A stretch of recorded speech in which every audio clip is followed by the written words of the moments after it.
Former US Secretary of Defense William Cohen joins us now live from Washington, D.C. Thank you very much for being with us here on Al Jazeera. What do you think of these plans? Well, I think they're inevitable because they're being forced by Congress. Congress has mandated substantial cuts through what they call sequestration. And this sequester has had devastating impact because it's across the board without any regard to the overall strategy. And I think what Secretary Hagel has done is to try and shape the forces to fit the president's strategy, national security strategy, which is the way it's supposed to be done, rather than just hacking a budget across the board, affecting everybody without regard to what the strategy or the missions are. So I think he's trying to make the best of a very difficult situation, but Congress, if they want to reduce the size of the national debt and the annual deficits, they have to be willing to belly up to the bar, so to speak, and pass the reductions. And of course, there's a lot of criticism. I mean, I'm wondering what you think of this strategy, this change in approach, because a lot of people are saying that it's going to hurt the US's military readiness. Well, the one thing that the Secretary is trying to do and the military is going to do is insist that readiness not be hurt. Namely, you can reduce the size of the force. You also will have to understand you have a higher risk on various missions, but you can reduce the size of the force, but you must do it in a way that protects readiness. That means training and equipping and making sure that the unit cohesion is solid so that you don't have a hollow force. And that's why these cuts are really tailored to make sure that readiness is not sacrificed. They will sacrifice modernization. Modernization will be delayed, and there will be other impacts. But if you're going to have a Congress that says we're going to cut across the board, this is a better approach than what Congress has adopted. There's one point that was made by a retired General Jack Keane. I'm sure you've heard it, but for the sake of our viewers, I'll just repeat it. He says that the Pentagon doesn't believe that the US will involve itself in ground war of any consequence again, that those assumptions have been made after World War II, Korea, Vietnam and the Cold War, and that every single time they've been proved wrong.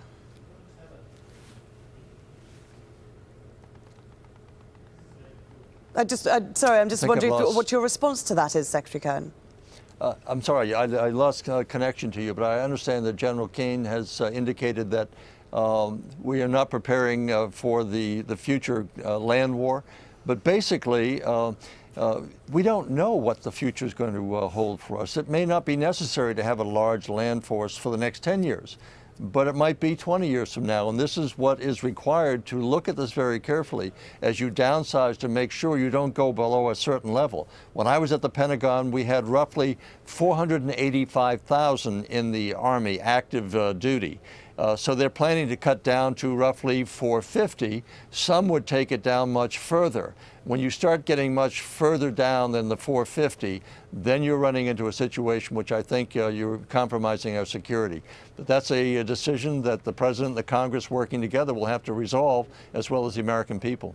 And I'm hearing very strongly that the US is going to keep up its military readiness and that it will be able to get involved in battles overseas as well as protect its own interests. But I'm just wondering on a psychological level what message this downsizing is sending to the world, because the US touts itself as the global police. But is it not stepping back in that role now? Well, you have to also look at capability. And even though the size of the force may be coming down, the capability will be going up in terms of the modern systems that will be used. We also have to face the new cyber world, and this is something that hasn't been emphasized enough, that the capacity for state actors, to be sure, but non-state actors as well, to really attack our infrastructure, our ability to conduct business in this country, our ability to maintain our national defense capabilities. All of that is subject to attack today.